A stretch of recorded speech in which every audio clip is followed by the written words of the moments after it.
Planetary system में गुरु बहुत main role play करते हैं, जैसे कि गुरु शुक्राचार्य और गुरु बृहस्पति। तो जब ये दोनों आमने सामने रहते हैं, जब महादेव की स्टोरी में हमने देखा था, then they do respect each other. तो अगर एज अ ह्यूमन बीइंग हम भी कुछ ऐसे बेसिक डिसिप्लिन फॉलो करते हैं, then they all are going to benefit you. Okay, मतलब आप कोई भी रिचुअल आप करते हो तो एज अ हैबिट अगर आप करते हो तो वो आप पे एक ज़्यादा आप में वो डेप्थ हो जाता है, मतलब आप में वो समा जाता है, इट बिकम्स योर हैबिट। तो आप कोई भी रिचुअल नहीं करते हो नाम के लिए कि नहीं मुझे बोला है इसके लिए मैं नहीं करूँगा, बट आप वो मन से करते हो। जब आप मन से करते हो तब आपका जो भी रिचुअल रहता है, आप जो फॉलो करते हो, वो आपका एक हैबिट में काउंट होता है। तो जैसे कि आपने सुना भी होगा कि बृहस्पति जो है, जुपिटर जो है, वो प्रोटेक्टर है। ओके, तो अगर इनका जो रूल है, मतलब मैंने सुना था ये अरुण पंडित के वेब ऐसा क्लास में कि वो कहते हैं कि अगर हम कहते हैं ना कि जो भी हमारा गुरु रहता है, जिनसे भी हम कुछ सीखते हैं, उनका डिसरिस्पेक्ट कभी मत करें, तो क्योंकि अगर आप वो करते हो तो आपका गुरु खराब होता है। सेकेंडली, जैसे कि गुरु शुक्राचार्य है, तो उनका भी है कि मनी के रिगार्डिंग किसी को चीट मत करो, प्रेम जो लव अफेयर्स है उनके रिगार्डिंग किसी को चीट मत करो। मतलब अगर कुछ होता है then come on a common terms और एक एक्सेप्टेंस के स्टेज में आओ, बट हाईएस्ट जो क्रुएलिटी रहती है वैसा फॉर्म मत कुछ करो। तो अगर आप ये चीज़ें अवॉइड करोगे तो आपका जो मटेरियल लाइफ है वो भी अच्छा रहेगा और कंफर्ट में रहेगा आपका। ऐसा मतलब ये दो चीज़ जो है ना, ये बैलेंस में रखो आप, मतलब आप ये करो ही मत। मतलब आप, मतलब ये एस्ट्रो और न्यूमरो बेसिकली ओवरऑल सब लोग क्या सिखाते हैं कि be a good human being. तो जो जो गुड ह्यूमन बींग की क्वालिटीज़ है आप वो कीजिए, क्योंकि हर एक प्लैनेट्स के, हर एक राशियों के जैसे कि पॉजिटिव और नेगेटिव कॉन्स रहते हैं, साइड रहते हैं। तो आप कौन से साइड में हो, आप ये खुद को एनालाइज कीजिएगा आपके राशि के हिसाब से। ये मतलब ओवरऑल सब इंटरलिंक्ड ही है, बट अगर आप ये चीज़ को समझ जाएंगे ना कि ये मेरे पे रूल करता है तो इसका कौन सा नेचर मुझे डोमिनेट कर रहा है, आप इस पे वर्क करना। अगर आप उसके अच्छे साइड पे वर्क कर रहे हो तो इट्स गुड कि आप अच्छा ही कर रहे हो। अगर कुछ नेगेटिव एस्पेक्ट है तो आप उस खुद को वैसे इम्प्रूव कीजिएगा। प्लस वीनस आपको प्रेम सिखाता है, अनकंडीशनल लव सिखाता है। आप किसी भी फेमिनिन एनर्जी को रिस्पेक्ट करना, नॉट एज अ मतलब वो लड़की है इसके लिए, बट अगर आप वो मेल भी है, अगर उस मतलब हम दोनों में, मतलब एज अ ह्यूमन बींग हम में बहुत क्वालिटीज़ रहती है, फीमेल एनर्जी और मेस्कुलाइन एनर्जी। तो फेमिनिन एनर्जी को रिस्पेक्ट कीजिए। मतलब अगर लड़का रो रहा है तो जस्ट डोंट कि अरे वो रो रहा है, क्यों नहीं रो सकता ही, उनमें भी फेमिनिन क्वालिटी है ना, तो उसको एक्सेप्ट कीजिएगा। और लड़कियों पे मतलब नॉर्मली जो लोग मैस्कुलाइन बॉडी में जो दिखाते हैं रॉब की we are the greater, then वो वाला एस्पेक्ट पे आप चेक करना कि कहाँ कम ना पड़ जाए आप लोग। सो एक फेमिनिन एनर्जी को रिस्पेक्ट करना, इर्रिस्पेक्टिव वो कोई भी बॉडी में हो, तो आपका वीनस फिर वैसा एक अच्छा रहता है। ओके, आप जिनसे भी कुछ सीखते हो इनडायरेक्टली वो आपके गुरु होते हैं। तो अगर कुछ लगता है आपको कि किसी का ये आपको नहीं पड़ रहा है तो बुरा मत बोलो। अगर आपसे अच्छा नहीं बोलते हो रहा है ना तो आप बुरा भी मत कहो, just be in a neutral state कि ठीक है समझ आ जाएगा, या फिर विद टाइम आप जस्ट प्रे कर सकते हो कि जस्ट विद टाइम सब चीज़ें समझ आए और उस सोल को आप हेल्प कर सकते हो। सो एक पॉजिटिव माइंडसेट में रहना, आपसे जितना समझना हो सकता है आप समझाइए। अगर आपके कुछ चीज़ें हाथ बाहर है देन जस्ट उस पे छोड़ देना, एक एनर्जी पे छोड़ देना, it is all gonna handle. Okay, तो आप कौन सी एनर्जी यूनिवर्स में थ्रो करते हो ना, ये मैटर करता है। तो आप high vibration positive love energy में रहना और वो थ्रो करना, मैक्स टू मैक्स आप ट्राई करना जितना आपसे हो सके। अगर आप ये आप में पेट्रोल रखोगे ना आपका ह्यूमन बॉडी का ऐसे, तो आप में ज़्यादा प्रॉब्लम्स आएंगे, कुछ भी आएगी, बट आप में एक स्ट्रेंथ रहेगा, आप में एक डेडिकेशन रहेगा, और आप में एक जो हेल्प रहता है ना कि यहाँ से हो जाते हैं, वो आपके साथ अवश्य होगा। जया मंदानी मैम ने एक अच्छी बात कही थी कि आप स्ट्रेंथ मांगते हो लॉर्ड से, तो आप स्ट्रेंथ क्यों मांग रहे हो?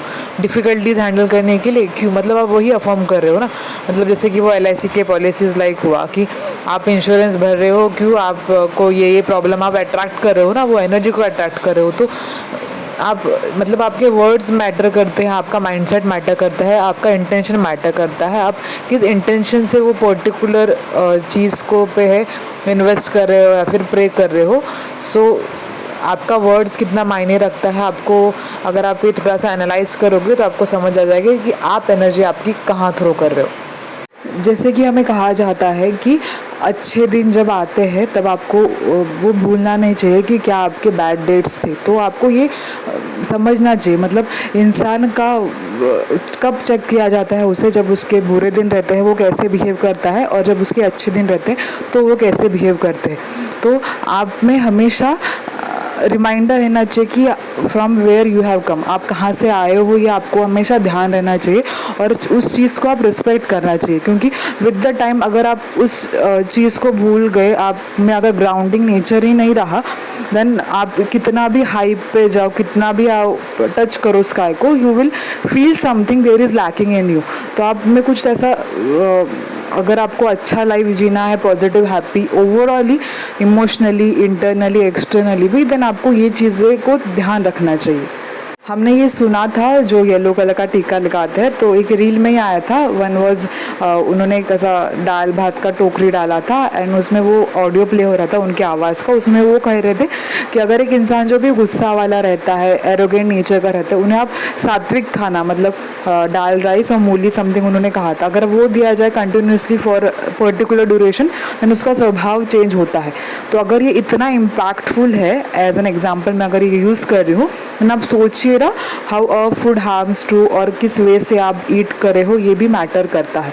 तो अगर आप कोई भी अच्छा चीज़ खा रहे हो बट अगर आप उसमें ईर्ष्या लेके खा रहे हो, बहुत मतलब अननेसेसरी आप खुद को जो कहते हैं ना हम फीलिंग्स या इमोशंस जो नेगेटिव है वो लेके खा रहे हो, देन वो food is not liking it. तो अगर आप ये ऐसी चीज़ें करते हो तो ऑब्वियस जो अन्नपूर्णा माता है उसका एक साइड से ये हो रहा है ना कि आप उसको डिसरिस्पेक्ट कर रहे हो। जिनको नहीं मिलता है उनको पता रहता है, अगर आपके पास है तो अगर आपके सामने जो भी आता है वो आपके लिए एज अ गॉड बन जाता है ना, तो आप उसको उस प्योरिटी से, उस इससे कहो कि yes someone is giving their life to fulfil your life. मतलब ये आप में एक ग्रैटिट्यूड रहना चाहिए। इसके लिए हम जब प्रेयर करते हैं, खाना खाने से पहले बात करते हैं, या फिर आप प्रेयर छोड़िए, अगर आप थोड़ा सा ग्रेटफुल स्टेज में भी आते हो ना, then it is too valuing much. तो इनडायरेक्टली यही है कि सारी चीज़ें जैसे कि लिंक्ड है। आप रिचुअल अगर नाम के लिए करोगे तो आपके लिए वो रिचुअल रहेगा, बट अगर आपका वो रिचुअल अगर आप हैबिट में कन्वर्ट होगा तो वो आपके डेली रूटीन में फिट हो जाएगा और आप एक इजी स्मूथ लाइफ जियोगे। तो आपको यहाँ का जो लाइफ का गेम है ना, वो आपको अच्छे से एक स्मूदन लेवल पे आप प्ले करोगे। आपको किसी चीज़ का इतना बर्डनसम कभी फील नहीं होगा। तो कुछ आप में नेगेटिव एस्पेक्ट है तो वर्क कीजिएगा, अगर अच्छा है आप में ऑलरेडी तो appreciate yourself where you are going good, but always stay in a grounded energy and look up to the sky, because sky is always the limit. तो ये चीज़ों का ध्यान रखना और बैलेंस में लाइफ जीना, it's all gonna unfold it in a better way. और हाँ, ये कहना था कि जैसे कि देवगण है, राक्षसगण है रहता है, देन अगर उनके गुरु को ही आप पूज रहे हो तो उनके जो प्लैनेट्स है वो ऑब्वियस आपको इतना ये नहीं करेंगे, because we are respecting their guru. मगर आप गुरु पे रिस्पेक्ट कर रहे हो और उनका कुछ फॉलो कर रहे हो, देन आप ओवरऑल वैसे प्रोटेक्टेड रहते हो एंड आप अच्छा ही काम करोगे। जो भी आप करोगे आपसे अच्छा इनडायरेक्टली हो जाएगा। मतलब आपको पता है तो अच्छी बात है, अगर नहीं पता रहता तो भी आप इनडायरेक्टली अच्छा ही काम करते हो। तो ये ऐसा एक मैजिकली मैं आपको बता रही हूँ कि ये it is the way you can see the things. तो बुधवार जैसे कि बृहस्पति का डे वेनसडे रहता है, so just avoid eating nonveg on that day. And Shukracharya का फ्राइडे रहता है, so just avoid eating Friday को एंड नॉनवेज टू। एंड माँ का भी दिन रहता है वो, so just keep this too. मतलब ये आप थोड़ा सा बेसिक आप लाओ लाइफ में, माइट आपकी कुछ चीज़ें जो है सॉर्ट हो जाएंगी। मतलब ट्राई टू बी मोर सात्विक ऑन दिस डेज। आहार आपका फिश एक साइड से ठीक है, बट एक साथ मत कुछ इम्प्लीमेंट करना जाना है, बट थोड़े थोड़े। अगर आप में ऑलरेडी है वो गुण अच्छी बात है, अगर नहीं है तो थोड़ा खुद पे कंट्रोल लाना सीखो, तो फिर आपको सारी चीज़ें जो है समझ आ जाएंगी। और आपने बीके शिवानी मैम का, मुझे पता नहीं आपने सुना है कि नहीं, बट उन्होंने एक अच्छी बात कही थी कि अगर वर्ड्स हम लोग किसी से फाइट करते हैं, आर्ग्यू करते हैं ना, तो ईगो क्लैशेस होता है। तो अगर शब्द का इस्तेमाल कम करके अगर आप मेंटली उन्हें मतलब एनर्जेटिकली उस सोल को कहोगे कि yes you are a good soul, nice decision maker, then एक चीज़ से चीज़ें सॉर्ट हो जाती है। तो जहाँ लगे वहाँ अगर आपको लग रहा है कि येस मेरे वर्ड्स इंपॉर्टेंट है, then just do speak. But अगर नहीं लग रहा है कि आप खुद की एनर्जी मत वेस्ट कीजिए, तो आप इतना थोड़ा सा अंडरस्टैंडिंग मोड में आ जाएगी कब आपको बोलना है, कब आपको नहीं बोलना है। तो आधी सी चीज़ें तो वैसे ही सॉर्ट हो जाती है। सेकेंडली चित्रा जो है ना, मुझे उनका नाम ठीक से नहीं आ रहा, उन्होंने एक अच्छी बात कही थी, आप रोगे ना आपके भगवान के सामने रोना, आपके आराध्य के सामने रोना, because always you are a child. आप जब भी ग्रो करते हो, even to you are a child, right, एक न्यू मतलब रोज़ हम एक नया चाइल्ड रहते हैं ना। सो आपको गुस्सा करना है, आपको आर्ग्यू करना है, आपको बातें करनी है, just do with your God in all mighty.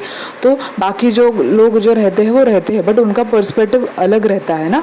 तो आप अकेले ही आए थे, राइट, तो उनमें और आप में एक डायरेक्ट कनेक्शन रहता है। सो आपको अच्छा लग रहा है उनसे बात करो, आपको गुस्सा आ रहा है उनसे बात करो, आपको कुछ चीज़ों का सोल्यूशन मांगना है तो उनसे हेल्प मांगो। देन बाकी लोग फिर जैसे कि हम एक पीसेस रहते हैं एक दूसरे के लाइफ में कनेक्ट करने के लिए, तो वैसे वो आपको एक सोर्स प्रोवाइड कर देंगे आपको उस पर्टिकुलर सिचुएशन को। तो अगर आपको मिल जाए, just be thankful, grateful, and yes हो जाएगा सब सॉर्ट। मतलब क्या ही टेंशन लेने की बात है आपकी लाइफ एक गेम है।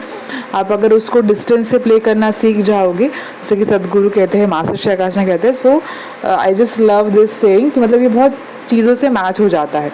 तो अगर आप लाइफ को थोड़ा सा लूज रखो, थोड़ा सा हैप्पीली और थोड़ा सा डिस्टेंस से देखोगे ना, आपको इतना बर्डनसम नहीं फील होगा जितना आपको लगता है कि ओ क्या हो गया ये मुझको।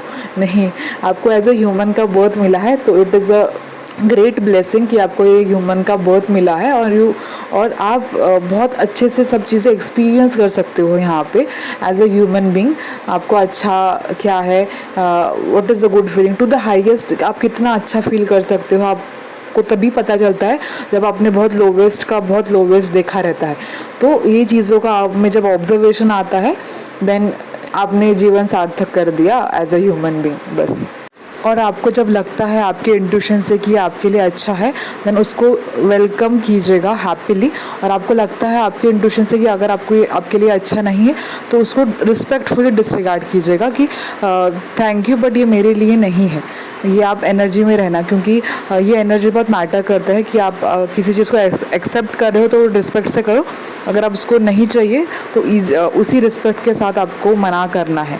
ये इंसाइट हमने रेगन हीलर से सुना था, जो माइंड वैली के एक सेशन में था, या लाइफ बुक का कुछ सेशन था, वो भी माइंड वैली पे ही था, वहाँ से हमने ये सुना था। और जब हमने ये सुन के इम्प्लीमेंट किया ना, तो actually it worked in much better way, और ये मुझे हेल्पफुल भी था, इसके लिए I just shared it here. हाँ, ये ट्रुथ है, we should behave in this way. और जब आप ये इम्प्लीमेंट करोगे ना, तो काफ़ी चीज़ें आप में स्मूदन हो जाएगी। तो सारी चीज़ें जैसे कि कनेक्टेड है, इंटरलिंक्ड है, ये मुझे भी मतलब समझ आ रहा था, but how it is connected ये मुझे थोड़ा सा एक्सप्लेनेटरी करने को लग रहा था कि कुछ तो ऐसा एक प्रूफ। तो जैसे मैं कुछ स्टडी कर रही थी, देन मुझे कुछ एस्पेक्ट्स ऐसे जो है अनफोल्ड हुए, तो आई थॉट कि आपसे ये शेयर करना चाहिए और आपको कुछ हेल्पफुल रहा हो। आई होप आपको ये वीडियो कुछ हेल्पफुल रहा हो। Will meet next time with another some insight. Thank you and प्रणाम।